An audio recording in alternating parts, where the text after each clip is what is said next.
Good afternoon, everyone. Thank you again for your patience. My name is Connie Penzak. I'm from the Office of Global Learning Initiatives. Today, we have two very wonderful guys from the Caribbean Hotel and Tourism Association, and I will give them the floor to introduce themselves as well as their topic. Hi. Good morning, everyone. Good afternoon, right? Yeah. It's almost good evening, isn't it? I'm Frank Camito. I'm with the Caribbean Hotel and Tourism Association. This is my colleague. By my colleague right here, Matt. Cooper. Hi, I'm Matt Cooper. I'm with the Caribbean Hotel and Tourism Association. I work with this guy. So, hardest working man in showbiz right here. I've been in something called association management most of my life. It's a field that a lot of people don't even know about, but I started working as a volunteer for an association and then a volunteer for another association, a Chamber of Commerce, and eventually started working for the Chamber of Commerce right a couple of years after graduating university, and then ran the Chamber of Commerce and ran a development department for a group called the National Alliance of Business out of Washington. My passion for the Caribbean's always been strong. My Chamber of Commerce that I ran in my 20s was in the U.S. Virgin Islands. That was really a tough job.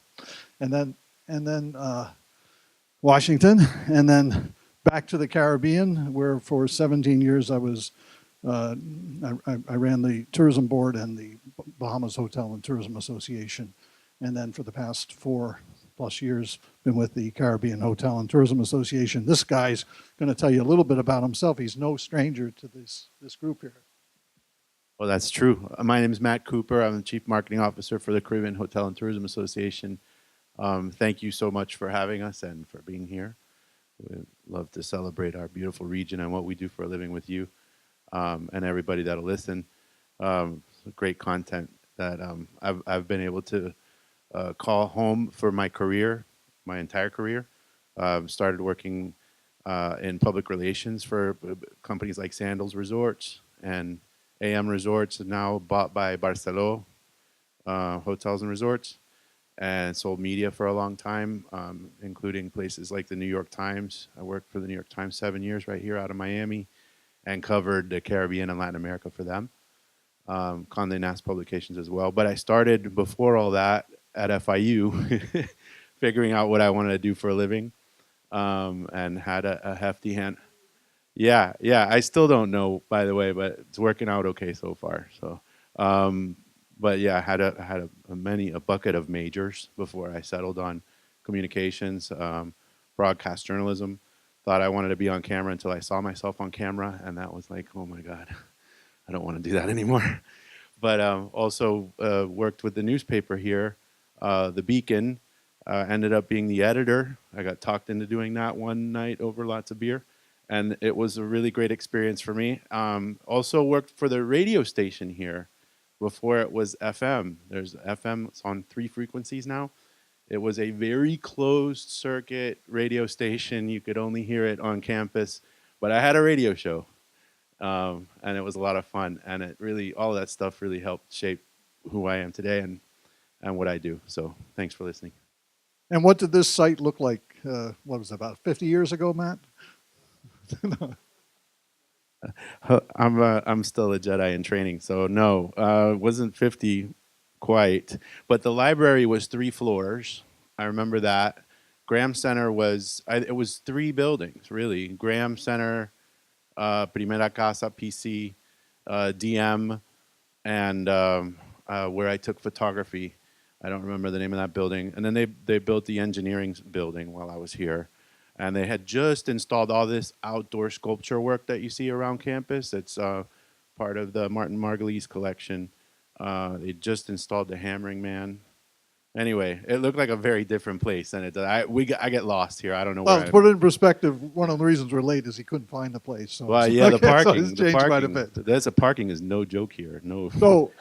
So we know that you're pressed with time, but and you don't have to tell us your name, but just tell us where you're from. We want to get a sense of the room and country or state or wherever you're from. Go ahead.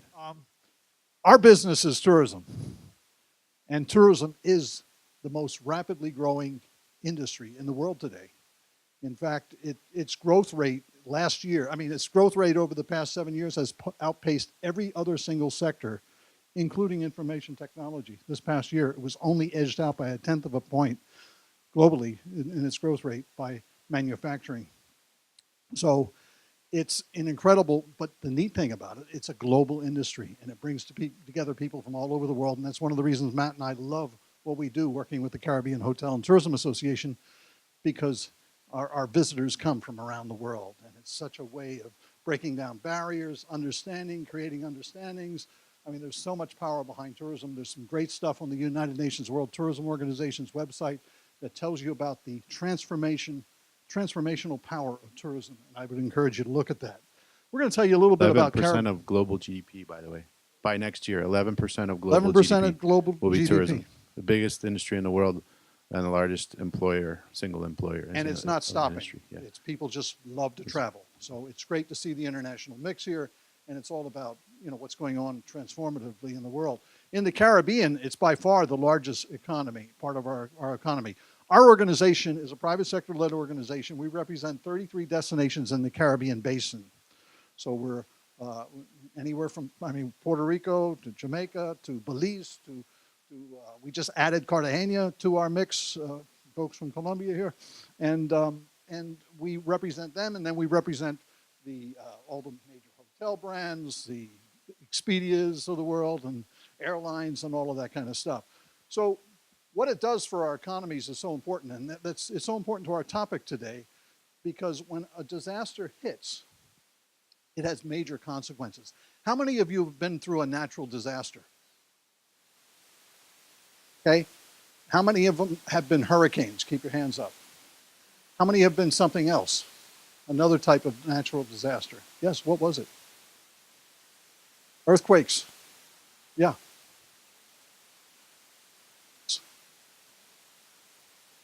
Yep. Wildfire in Yep, California. yep.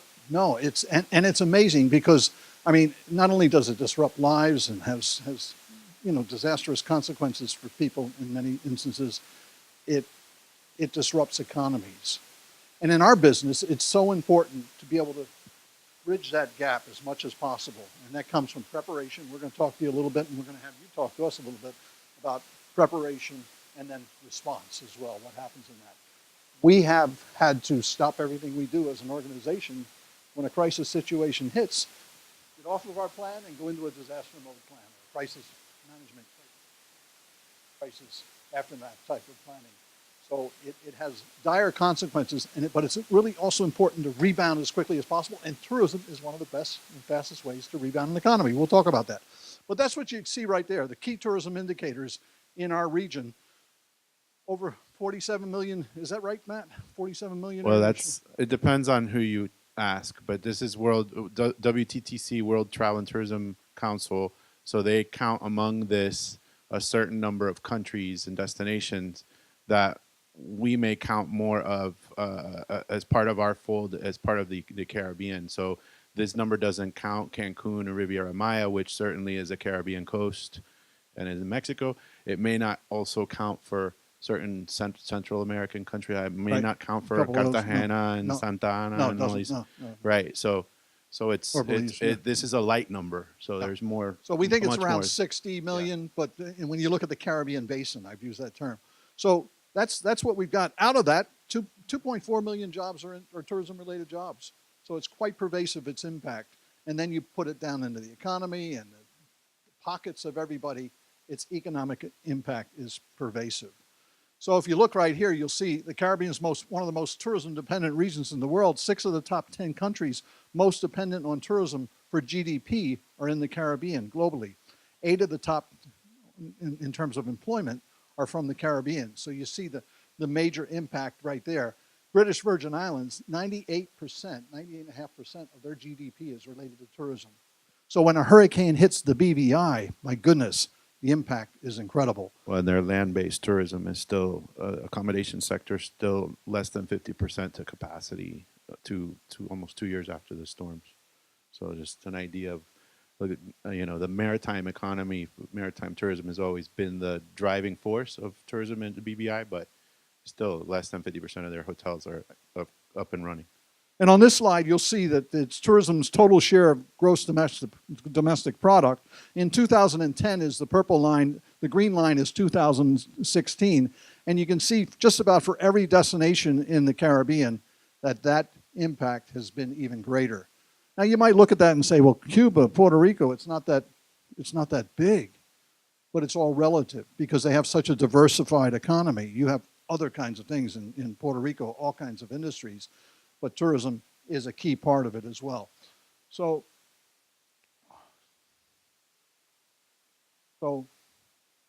Matt, what do we got here? Well, anybody who was anybody not living under a rock remembers this map right here in real time. Notice that Maria's not even up there yet. This was 2017, coming up into September. Cat 5, eh? Yeah.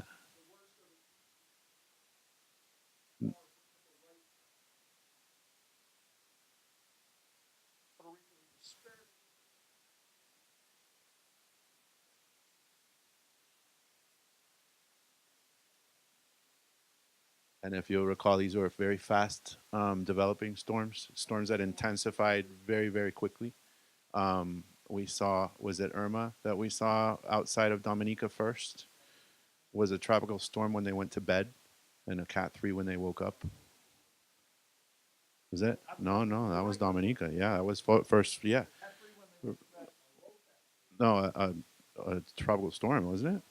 Yeah, and then it to a Cat 3, 36 hours. That's it. That's the number.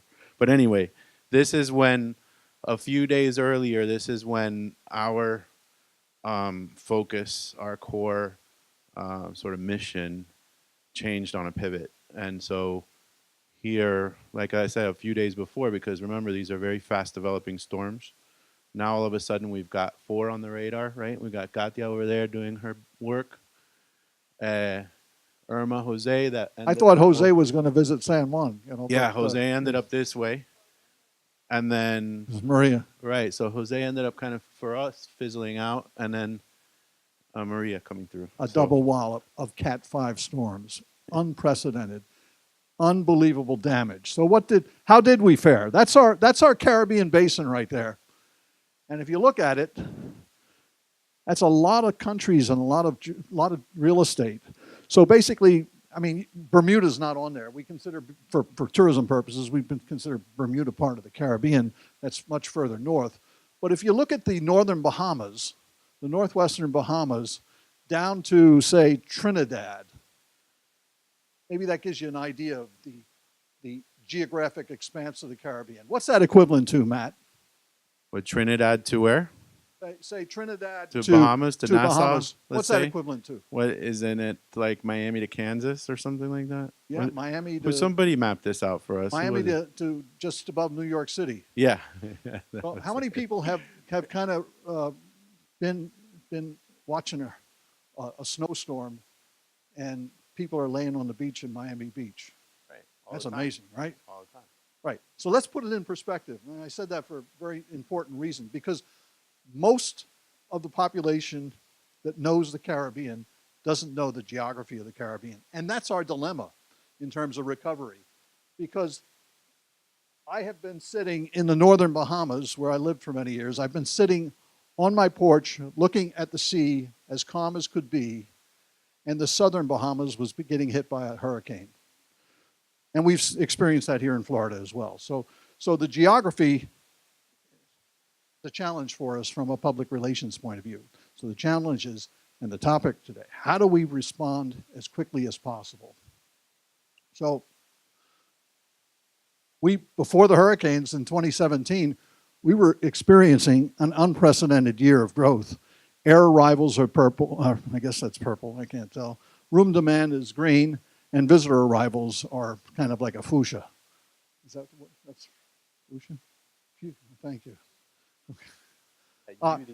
So what you're seeing is month by month, we were having a very good year, a little soft in the February, in the early March in terms of percentage growth, even though it was still strong growth. Those are our strongest months.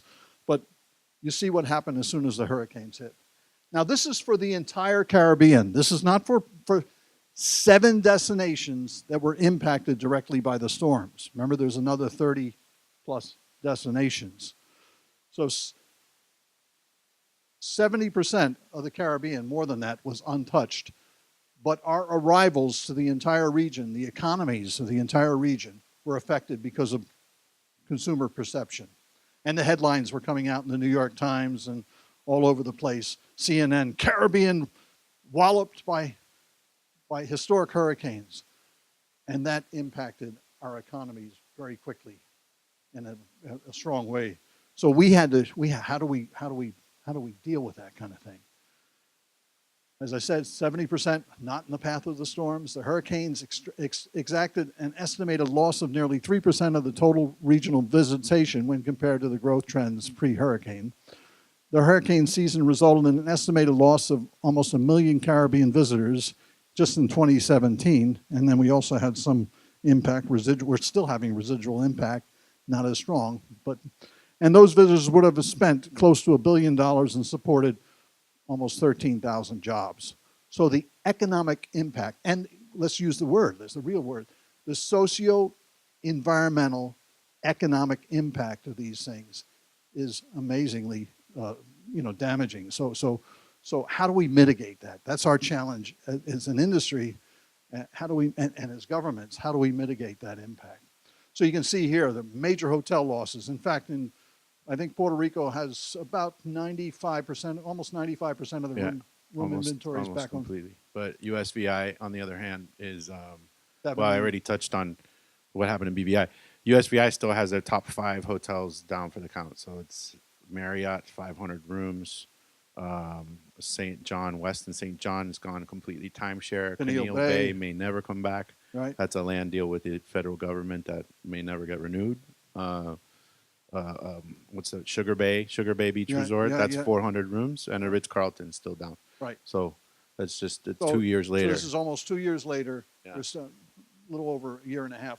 We're still having residual impact. St. Martin has about 75% of their hotel room inventory is back online.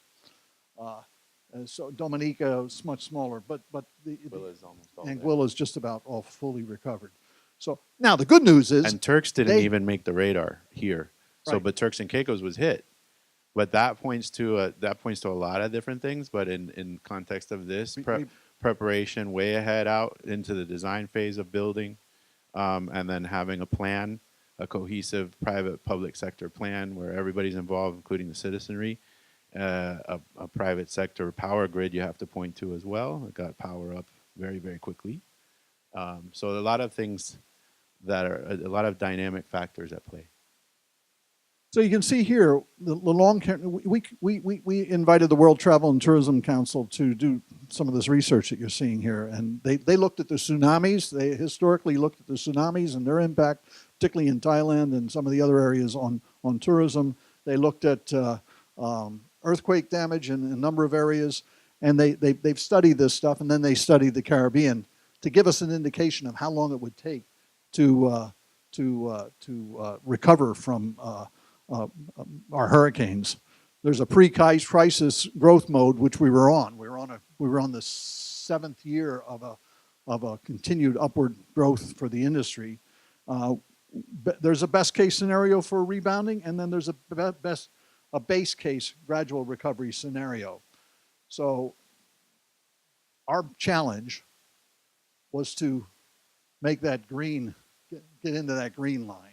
How do we stimulate recovery as quickly as possible?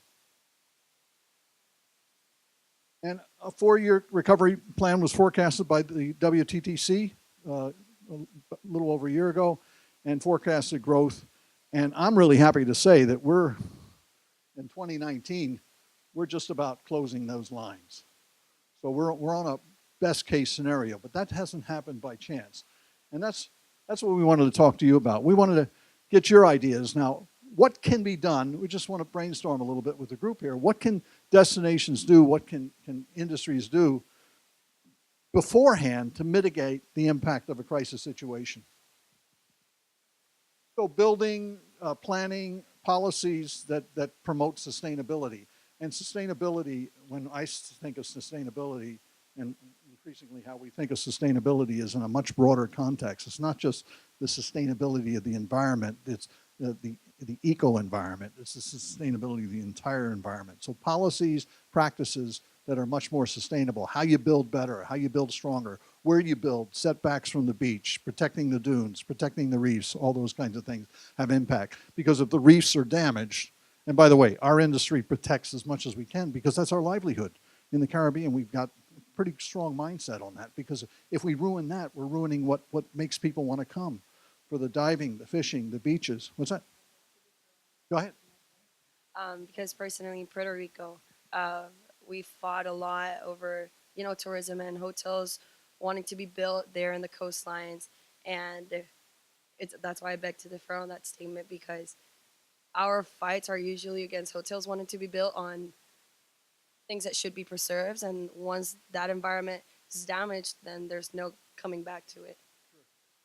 Oh, it does happen, particularly in a place like Puerto Rico. If you look at, I mean, you could look at some other places. My home, the Bahamas, were very, very strict about it. And anyway, what else? What else can you do to mitigate this stuff beforehand? Absolutely. The communications is so critical because if you don't have that right, and you have to have that right in advance, because when a crisis hit, you're in a whole different mode of thinking. You had It happened to mention who gets it really right is the New York Times. They've paid a ton of attention to our region, still do, and are reporting things that are so off the beaten trail and shedding some light on things that, 90% of the population don't even know about. So you're right, though. What else? Okay. And it's how you build for the future. Unfortunately, that's a balance. It's a challenge of a balance because, and we're seeing more of that experiential nature, ecological types of tourism. And through things like Tourism Cares, where we're partnering with developing community-based tourism and an infrastructure to support that. But also there's the reality and the challenge for destinations from an economic point of view. They have to generate jobs. They have to generate tax revenue to be able to support the population. So it's that creating that balance about how far you can go with mass tourism and still, protect what you've got to protect. Not always easy. Go ahead. Good building codes. I remember flying over, I went to Puerto Rico repeatedly. We kept an event in Puerto Rico afterwards to help with the recovery, which we intentionally did. We had planned beforehand. And 4 months after the recovery, we had the biggest Caribbean marketplace, we call it marketplace, to promote Puerto Rico. But oh yeah, no, we helped with the recovery. Yeah, we were their first big meeting back. We were 1,200 delegates. Of what, of GDP? Because they have other industries. And also they have other mean, industry, but they're also a very high cost destination relatively. The labor costs in the Dominican Republic are 1/6 what they are in Puerto Rico. Not that we're saying people should be paid less, but that's just the reality of it. So the cost of providing a vacation experience is much lower, so they attract, people. Start from the concept phase, resort investment and development. It's so much more incentivized in places like Dominican Republic, where there's there's policy in place that incentivizes more development. Jamaica is very aggressive about it as well, but there are certain restrictions, especially I would say in the region, unique to U.S. territories. Oh yeah. We're having discussions with the governor of the Virgin Islands right now on this. Make it a combination of which makes it less attractive for investment. And a lot of islands are getting in the game even more aggressively, right, and selling real estate investment for citizenship and all these kind of things. So, there's a lot of policies out there that are in things that you wouldn't think about, that are investment incentives. But you're absolutely right. I mean, there's actually policies. We had to work with some of the governments because some of the government's policies to get relief aid in and rebuilding supplies and tarps and all of that kind of stuff. We saw it in Puerto Rico. We saw it in other areas where their policies and their practices were so restrictive to accelerating recovery. I've been through 14 hurricanes, and I was the co-chair of the National Emergency Management Agency in the Bahamas for many, many years, over 10 years, co-chair for their tourism subsector. We had to make sure that we could get the supplies in advance. So that requires advanced planning. all of those kinds of things. And then it extends beyond the line. Because if your infrastructure is down, absolutely, absolutely. And perception is the biggest challenge as well from a tourism point of view, because as we saw earlier.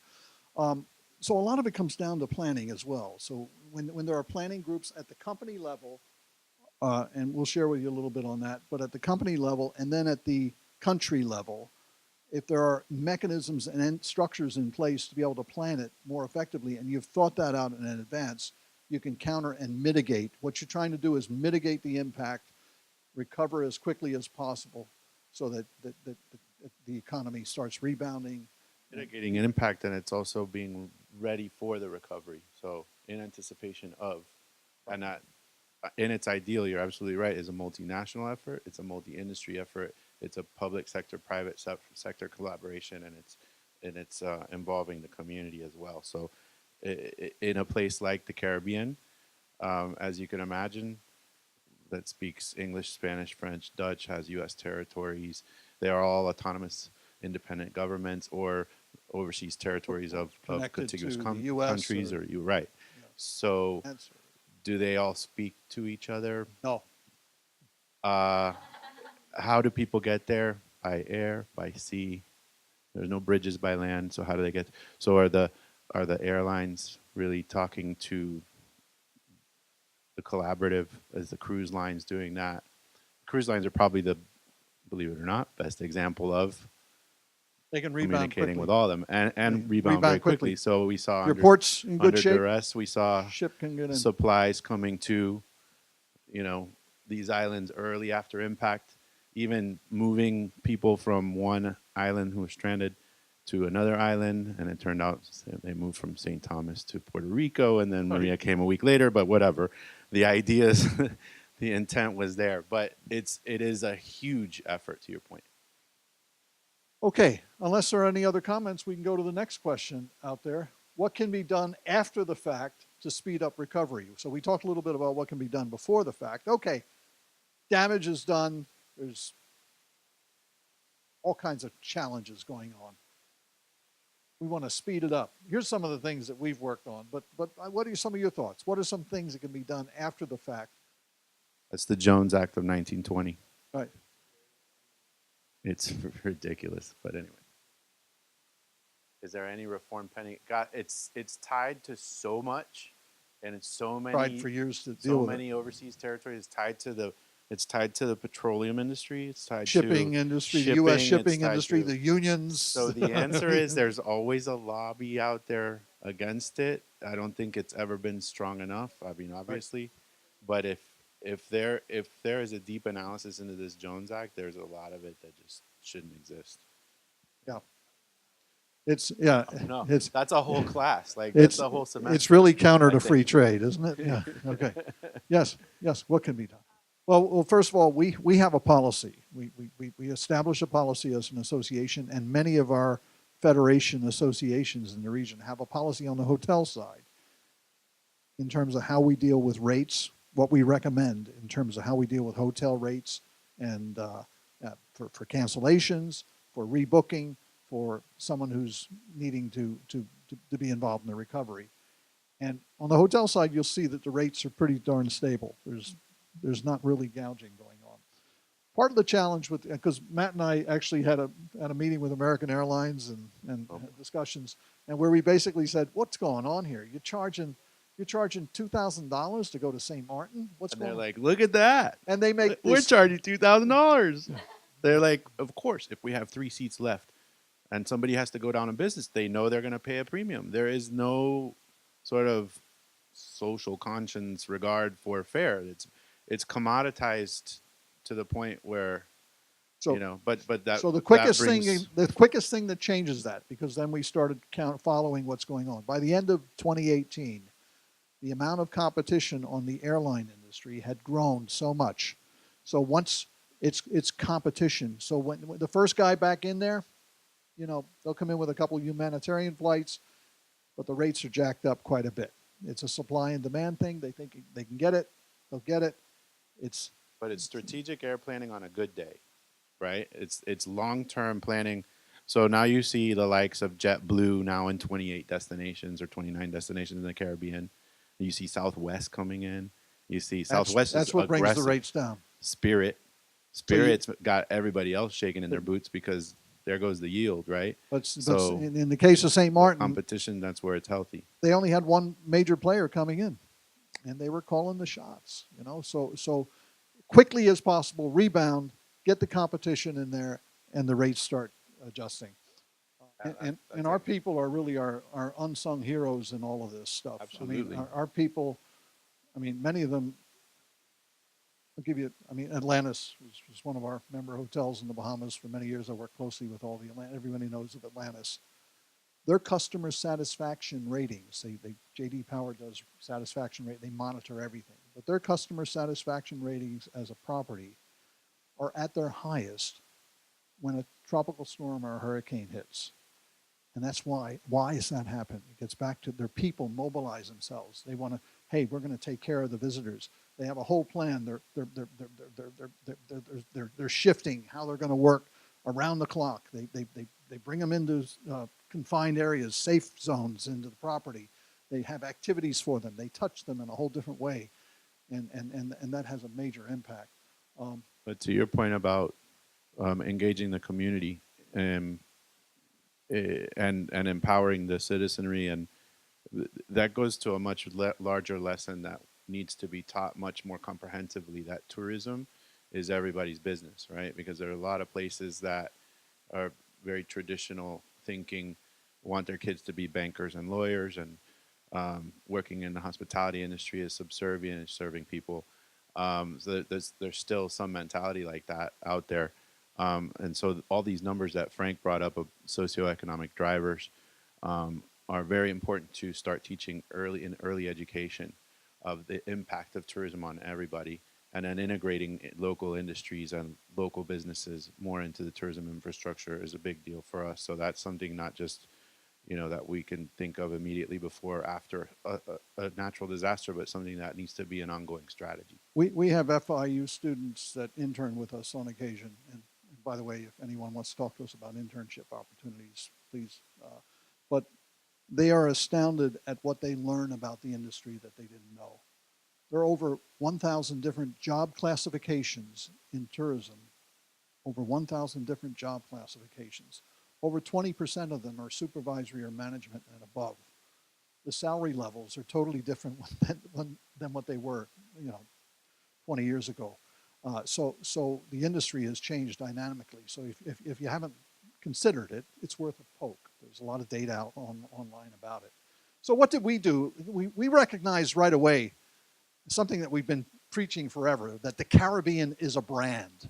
When people think of the Caribbean, of our region, they think of the Caribbean almost as one. And if you close your eyes and imagine it, you can see palm trees swaying in the wind and soft waves lapping on the white sand. And you see these incredibly beautiful people walking around and enjoying themselves. So it conjures up all of these images that are really positive for the most part. We have some negative images. We're not going to dust over those, but mostly positive. So in the minds of the public and the media and the entire Caribbean, they thought the whole thing was devastated when only 70% of the region was Only 30%. Only 30% was not in the path of the storm. So what did we do? We mobilized immediately. I mean, we did a number of things, but some of the things that we did, hundreds of media interviews, press releases, social media outreach, training. We trained nearly 1,000 travel agents and dozens of travel partner briefings, promotional campaigns undertaken. We had limited resources to do this, but we applied all of our resources where we could. And our objective was to rebound as quickly as possible. Let the world know with truth and honesty what was on the road to recovery and what were their challenges, destinations-wide. All this went on our website. To your point, the weather media, starting with the weather media. They didn't know Antigua from Anguilla, from Aruba, from Bermuda to Barbuda to Barbados to... I'm going alliteratively, but that's really the reality. So Dominica from the Dominican Republic. The brand in the public eye was gone. The brand was gone. The 70% of us not affected, brand was gone. So yes, the idea that we need to educate everybody that'll listen, and it's starting with the media and starting with the weather media about the expanse of the region was true. So what we figured out between storms, because remember, here comes Irma, Jose, Maria, is that there was going to be a deep impact, significant impact in many destinations. We knew that from the first storm. We didn't dream how big it was going to be, and we were figuring out that nobody in the public eye realized that, you know, Aruba was affected and St. Lucia and all these other places. So between storms, we created CaribbeanTravelUpdate.com, which was a URL that didn't exist, primarily for the media, but a lot of public ended up hitting it too. Had to get And all the just- facts and the information, what was open, what ports Right. were running, what ports weren't running, what airlines were to coming in, all that become kind the of stuff. hub of accurate information, because we found that there wasn't any. So We did it in that was one partnership of the- as well with we have a public sector counterpart in the region called the Caribbean Tourism Organization. So we work collaboratively as well, and with our network. And rapid response, but it told us that we have some challenges as a region, and we really need to have a rainy day PR contingency effort and an ongoing PR and marketing effort, which, by the way, we're working on. We have a crisis communications strategy and plan, and all that stuff. intergovernmental, inter-industry, everybody. So it didn't exist. So- Now it does. Did our efforts have an impact? Yes. Were they sufficient? No. We have a company called Travel Zoo, which has surveys a couple times a year about 4 million U.S. travelers, and asked them basically, will the Caribbean be open for business to accommodate guests in peaks winter season in October? In October, they asked that question. 26% of the public said yes. They asked the same question in January of 2018, and 71% said yes. So our efforts and the efforts of others certainly helped, but they weren't enough. But yeah, keeping in mind that Travel Zoo is a highly qualified audience of travelers, people that are a little bit more geographically savvy than others. Yeah, but in October. Right, exactly. In October. So, Exactly. right. The awareness, exactly. October, November. You You're just hit the absolutely nail on on the the money. head right there. October, November, December. That's it. You know, most of it. Yeah. So what other thing? We gave support to relief supplies, fundraising, and volunteer efforts by hotels, cruise lines in the unaffected areas. We raised some money here and there and did some neat things. We, as Matt mentioned, a global group called Tourism Cares. We partnered with them and we raised some money. We're engaged in volunteerism efforts, public relations and marketing support, employment placement support for displaced workers. We did a little bit of that, job training programs. We just finished some job training last week in U.S. Virgin Islands and Puerto Rico. Special training on insurance claims and rebuilding and sustainability, capacity building support to institutions and associations. We spread some money around that way, and some support for SME development, small, medium-sized enterprise development, and some small tourism infrastructure support. We didn't see ourselves as the big donor because we didn't raise the billions that were pledged by others globally, but we did raise some good money and we spread it around. We're just finalizing one of our projects in Dominica with the Calanego Indian Reservation to really get their trails redone and some wayfinding done and so on to make some things interesting. So there were some things we did around that way and some other kinds of initiatives. On the recovery side, marketing and PR, Matt, we embarked on a program, and Matt will share that with you in a minute. We established for the region, because there was inconsistency, and some destinations didn't have cancellation guidelines for the hotels, room reservation cancellation. We established guidelines, and we created a communications guide. Someone mentioned communications early on. We went through every destination in the region. Who are their key points of communication for recovery, for restoration, for planning, for what's going on, for the news media, the foreign embassies, all those kinds of things. So we've got that into a 120-page document or whatever it is. That's being updated right now, and we'll roll it out again at the beginning of the hurricane season, end of May, early June, and some of those support projects. So there's a lot to be done. That's our little bit of what we were able to do, and to hopefully minimize the effect of hurricanes and other disasters. We learn as we go along. There's so much to learn in these kinds of things, but we also know that if we and others are not in the game, the economic consequences could be even worse than they've been. So Matt, tell us a little bit about what you're going to share with them right now and how this evolved. All right, let's see how I can multitask and talk at the same time. Good luck. I just want to show you something that we put together. Yeah. So as Frank alluded to, this is a public-private effort, collaborative marketing effort. To give you an idea of the last time this happened, it was 16 years ago that there was that actual collaboration that happened between governments and hotels, and they were able to bring a brand together. And when that happened, it actually ran without music because none of the players could agree on reggae or salsa or merengue or pan music or whatever it was. So this time around, when we shopped the thing around to some agencies, we explained that it had to have music. And one of the conversations I had with the winning bid was EDM is really kind of the way to go because we can mash up how many genres of music in one spot. So this without any further ado, we'll talk about it after. But this is The Rhythm Never Stops.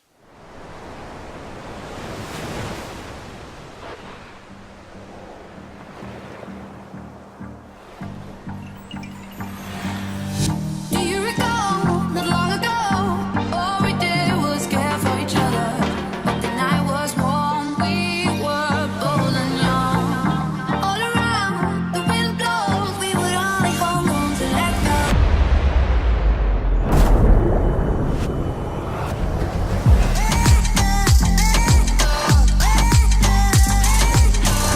You'd be there by my side, standing strong as the waves roll over. The nights are long, longing for you to come home. All around, the wind blows, we would only hold on to let go.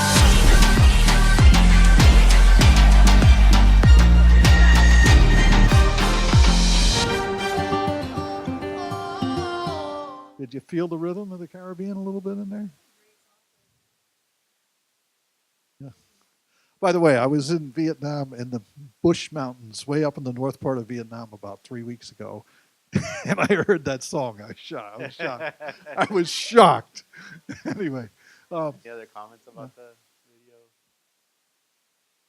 sir? yes, sir. A lot of energy. Yeah. Right. Now, someone made something, I think it came from over here somewhere earlier, that we should be promoting more other aspects of the Caribbean. Right. Our sun, sand, and the sea are the best in the world. There's no doubt about it. But everybody's got some. But we look at the differentiation that we have in our cultures, in our foods, in our music, in our, yeah. We're promoting the Caribbean, but what happens to like different identities? I know Puerto Rico does not have what Jamaica has. How are you guys gonna tackle that? That's the strength. Well, that's not The to diversity. not to bore anybody with the shot list, but there were 19 different destinations in that video. So we thank you. And we have to you get probably better at didn't hear it. How many showcasing that? How many genres? How many rhythms were in there? Probably 8. 8 genres of rhythms. That was all dubbed That was- into the that was into the rhythm something, of the right. song that you all know. But Right. it was dubbed into it as well. Yes. And the two writers of that, the two main writers of that were what? Was Major Lazer is Welshie Fire is Jamaican, who lives in Miami, and Jillionaire is Trinidadi. Yeah. And then they're brought together by a guy named Diplo, who's a super famous EDM producer. And actually, he's back at it again with our boy Michael Brune Oh. out of Haiti. Oh, that's good. Haiti. You know Where's Michael Haiti? Brune? Haiti's in the house, right? We're- Michael Brune. We're trying to work with Brune Michael is right now. now. Yeah. Diplo's getting in on that too. Ooh, that's so good news. Welshie Fire and Michael Brune He were, knows all this stuff. were at the I'm little too Haiti old. Cultural Center during. Anyway, Okay. you were gonna make a comment. Oh, of course. But that's just the start. Now the theme is this. The theme Something is to this. prove more than anything else, The- but yeah, No, I hear you. it is. The theme is Caribbean. The rhythm never stops. Right. Now, around that, you can put so much to it. I mean, there's so many different types of rhythms. So our thinking is looking even ahead. It's going to, yes, steel pan's going to be in there. It's going to be a steel pan approach. It was There's more gonna be- shedding light there's- on cultural diversity of the region, and so the co-opable sort of future of this and building on is find your rhythm in Barbados, find your rhythm in Jamaica, find your rhythm Right, in we Haiti, didn't get into all and that then stuff. you can really kind of focus on the Capitalize on it. root of the music, right, and focus on the roots music of those destinations, And And so it- that's the idea. And it's not That's- even just right, the it's- rhythm it's- of the music, it's the rhythm of the waves, the yeah, it's rhythm all of this the wind, natural sound, right? the rhythm Like of the coquille. Right. the foods and the culture and so many other rich ways. So that's where our thinking is taking this further But down the appreciate line. that, and But- yeah, but it was capsulizing it, completely that was a synthesized. Absolutely. because they couldn't even It come was- to a decision it was 16 made years in a ago because of laboratory, for music. sure. Because that's not my music, so I'm not promoting it. So I don't know, but putting maybe something that says this is here, because I know beach in Icacos can look a lot like a beach in Virginburg. Like Yeah, well, each one of the public sector stakeholders that kicked in from each of those destinations would agree with you wholeheartedly. And we thought about it too in a crunch in production and how much more it was going to cost to do more. To be honest, it came out the way that it did. But to identify each one by name I think is a fantastic idea, because the general public isn't going to pick up on 19 destinations, right? They're not at all. Maybe 8. Maybe 4. Yeah. folks, we've got to wrap up. We've really enjoyed it. Matt and I love meeting with young people. If anybody wants to talk to us any more about our region, our incredible region, and our organization, if you're looking for an internship opportunity, who knows, down the line that's possible as well. So we'll be here for a few minutes. Thank you so much.